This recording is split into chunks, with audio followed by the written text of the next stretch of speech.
Hello everybody, it's Andrea Rabago again, and today's presentation will be focusing on psychosocial and social-emotional development. To start off, we will be talking about psychosocial development. Psychosocial development was developed by Erik Erikson, and it includes 8 stages of development. In each of these stages, a person experiences a psychological crisis in which can have positive or negative outcome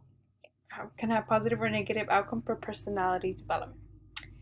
Successful completion of each stage results in a healthy personality and results in acquiring basic virtue. If one fails to successfully complete a stage, it can result in a lesser chance of completing a further stage, thus creating an unhealthy personality and sense of self. And these are the 8 stages that we will further go into.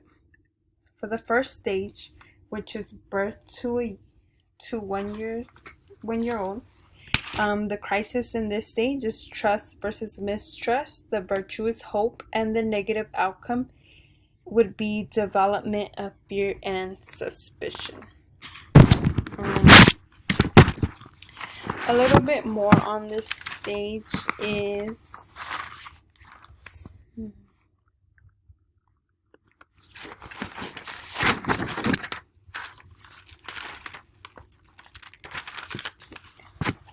it comes to trust, the infant is looking towards people for support, and that they know that support will always be there.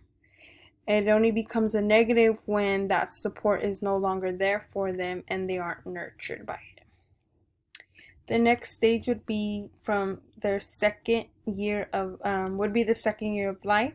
The crisis is autonomy versus doubt. Virtue would be independence or personal will. Negative outcome is shame.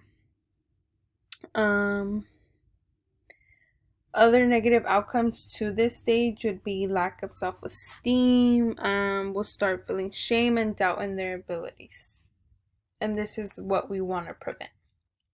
Stage 3 is 3 to 5 years. Crisis would be initiative versus guilt. Virtue is purpose. A negative outcome would be guilt. So in this stage, they're finding their sense of purpose, what they want out of life. Well, not all what they want out of life, but what they purpose in what they do and the decisions they make. For their negative outcome, guilt, it would be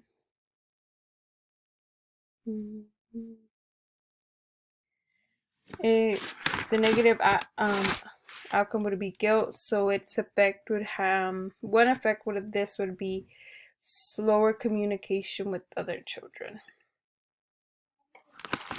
Stage 4 consists from 6 to 12 years of age.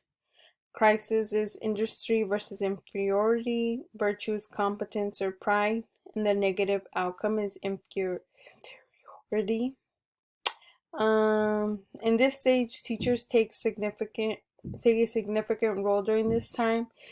Teachers will start teaching specific skills, and a child is going to work towards competence. Stage 5 consists from 12 to 18 years of age. The crisis in this stage is identity versus world confusion. Virtue would be fidelity. Negative outcome is rebellion. In this stage, it's the transition from childhood to adulthood. This is one of the most important roles in Erikson's psychosocial development theory. The teenager becomes more independent and begins thinking about their future in terms of career, relationships, and family, and so on. Stage 6 is from 18 to 40 years of age. The crisis is intimacy versus isolation. The virtue is love. Negative outcome, isolation, loneliness, and depression. Here again, in this stage, we're comforted by relationships, sense of safety, and commitment, and care. Without those, we would end up alone, sad, and depressed. Stage 7 consists from 40 to retirement. And the crisis is generativity versus stagnation. Virtue, a sense of care for others. Negative outcome, feels stagnant and unproductive. This is the middle of adulthood. Settles in relationship, creates families, and is ultimately developing their sense of being part of the world, the bigger picture. Stage 8, and the last stage in Erik Erikson's psychosocial development theory, is 65 to death. The crisis here is integrity versus despair. Virtue is wisdom. And the negative outcome is despair and dissatisfaction. And next we'll be moving on to social emotional development. Let's talk about feelings. Social emotional development. What is it? Social emotional development is having the ability to form and maintain positive and healthy relationships. Experience, manage, and express emotions, explore and engage with the environment around them. Okay. One of the first aspects of social emotional development is response caregiving. Response caregiving supports in helping infants control emotions, develop sense of predictability, security, and responsiveness in social environments. Next, we have emotional security. This is a child's ability to explore freely in their environment without fear or guilt or shame. Fear of guilt or shame, Emotional security also assists in building close relationships with adults. Temperament plays a role in the way children express their emotions. The understanding and expression of emotions are influenced by the environment around them. For instance, the way emotions are developed and expressed can be influenced by one's culture and how that culture is acceptable of expressions of emotions. Emotion regulation is greatly influenced by the culture around them. It is the ability to have complete control over one's own emotional state, focusing on behaviors which will make a negative emotion into a positive one.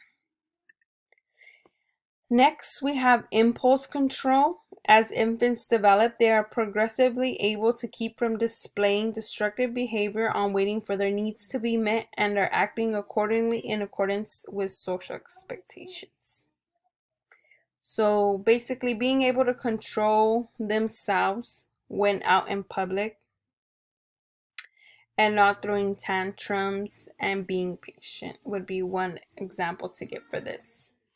Social understanding, the development of an awareness and understanding of not only other people's emotions, but also responses, communication, emotional expression, and actions of other people as well.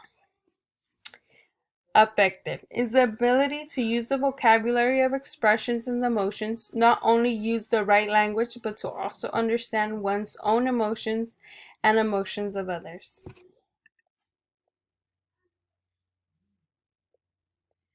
Next, we have empathy. Empathy is the ability to show compassion for others. So you feel what another person feels. If they're going through a crisis, you empathize with them. You understand what they're going through and you show them comfort. Self-efficacy is when children have specific abilities and can make things happen when they choose to. Basically meaning know what one can do. Self-efficacy is also having a sense of competence. And lastly, we have sense of self, the value, ideals, and goals which are important to ourselves instead of what we think society thinks is important.